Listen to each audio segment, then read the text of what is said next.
Behavior's newest title, Meet Your Maker, is finally out, and in today's video, I'm going to be teaching you guys some basic tips that I've learned in my time of playing. Combined with the beta and some early access gameplay I was allowed to play, I have about 50 hours in the game, and there's a few things that I've picked up on both sides of the spectrum of raiding and base building that could definitely benefit your gameplay. So with that being said, let's go ahead and talk about the things that I've learned that can turn you from a noob to a pro. Start off small. Let's go over the basics. These are the things that you will need to know in order to just kind of get the hang of things. Number one is when you're raiding your bases, there's different difficulties. Start off with the easiest one so that way you can understand all the different types of enemies and traps in the game. By doing so, you'll familiarize yourself on what does what, so the next time you're raiding, you're not going to see, a giant monster and you're like, what is that? Or you're not going to see some fire spewing at you and you're like, oh my god, I never seen that. So that way you can understand the game mechanics a little bit more.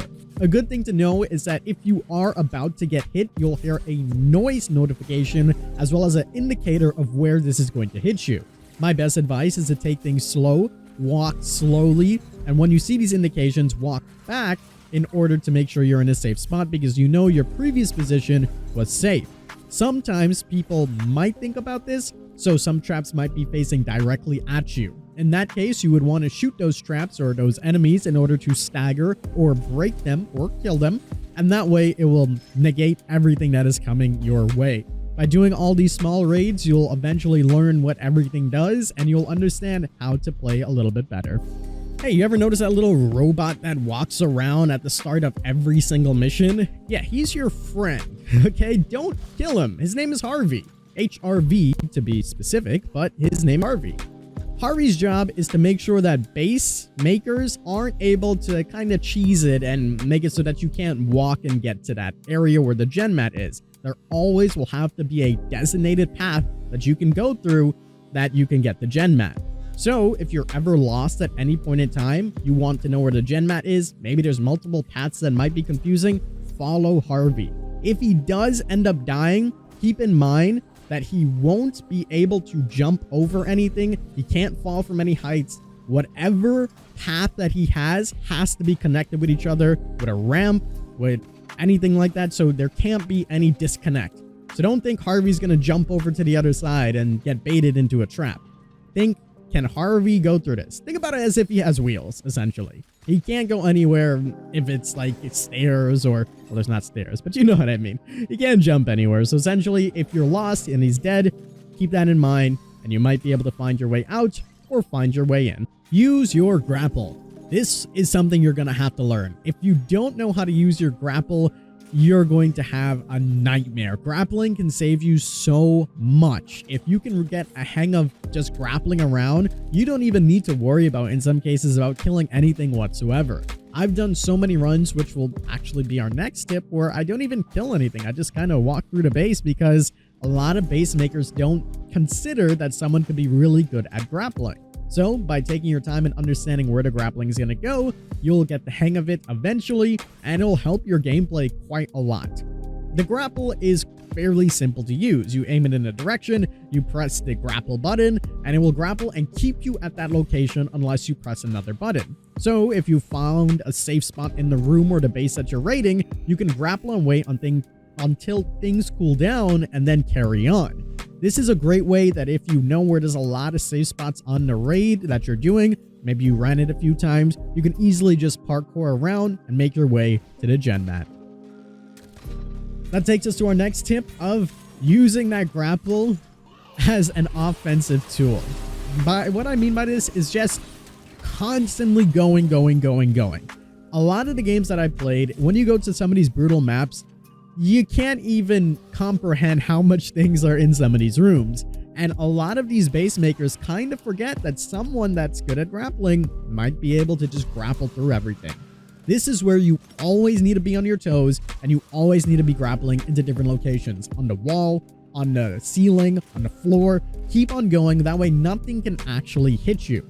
Traps have a stagger time, so by the time they get ready to hit you, if it's a spike trap or something like that, you can get out the way. If it's a bolt trap, you can also get out the way. If it's fire, you'll know because you'll see it coming, so you can just go into different directions. Now, if you are going to use this method, I recommend using it on bases that you really think you cannot defeat, and this might be a good way.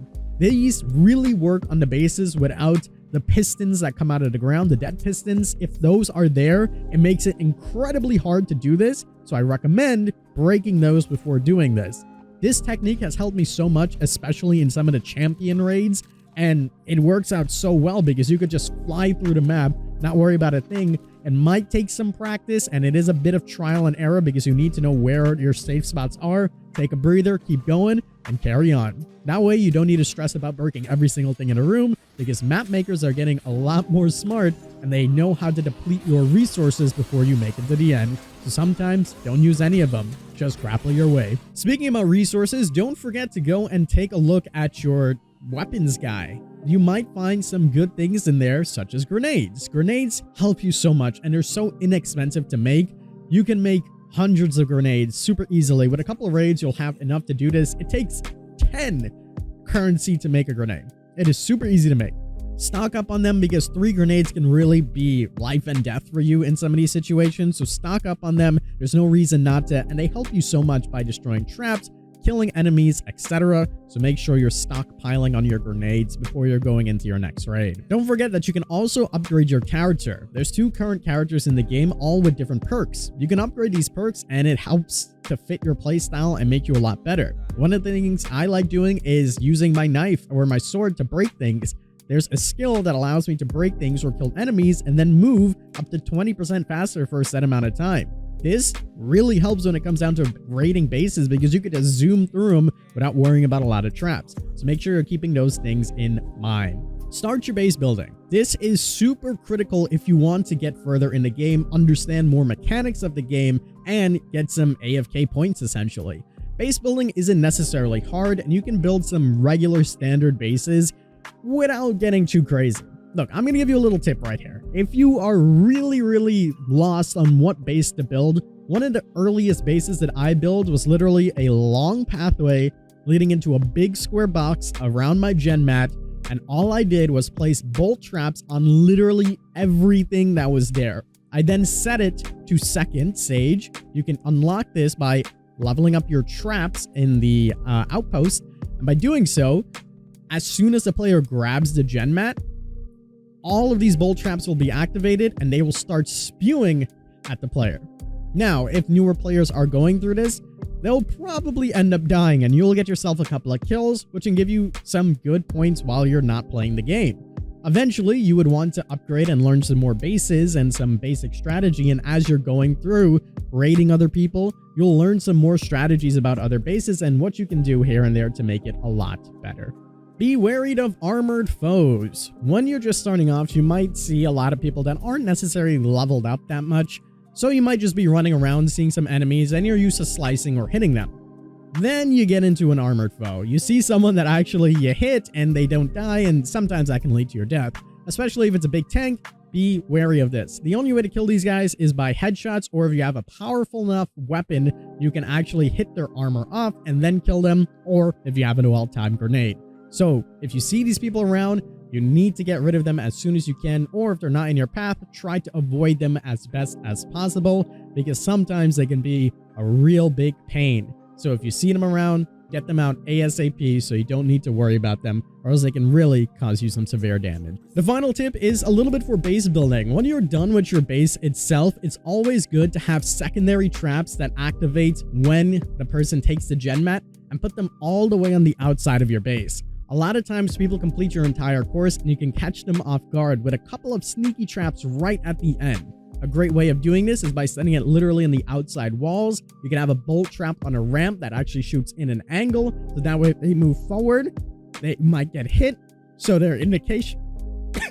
A nice way of doing this is to set a ramp above head right when they're about to leave, so that way they get an indication that they're about to get hit by bolts. Your natural reaction would be to go to left or to right. That's when you place 2 other bolt traps or spike traps and you can get a nice cheeky kill. This helps out because it can get you some more points and it works out quite well. Well, there you go. Those are my basic strategies and things that I can tell you that will help you.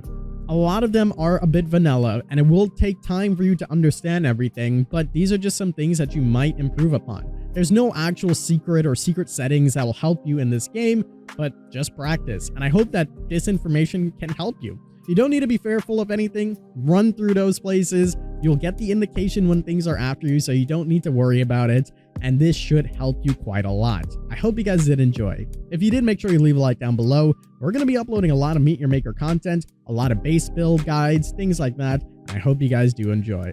As always, I'm the King, and I tip my crown to you guys, and we'll see you in the fog.